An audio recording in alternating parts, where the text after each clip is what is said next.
انت دا تعملين، انت ما دا تسوين شي غلط، إيه. لكن خارج الشغل اني اللي دخل بالموضوع. شفت؟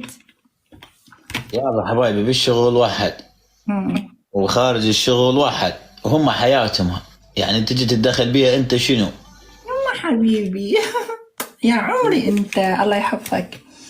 قد تحبينها انت؟ قد تحبينها من 100؟ ها من 100 قد تحبينها؟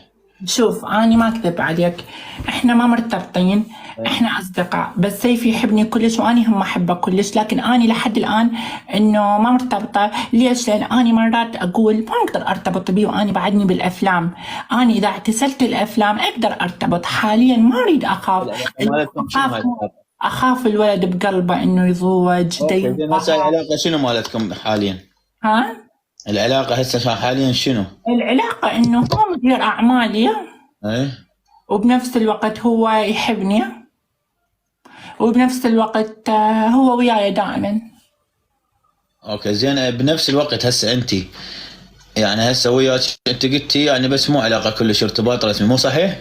انا احكي لك الصراحه، اي ما مرتبطين رسمي. يعني ليش انت اكذب عليك؟ بنفس الوقت هم تقدرين تسوين شيء من ورا سيف بدون ما يدري، او مرات حاطه عينك على واحد شيء؟ لا احكي لك كل شيء، يعني حتى اذا في يوم واحد عجبني اقول له سيف هذا عاجبني مثلا، عادي تقبل او لا.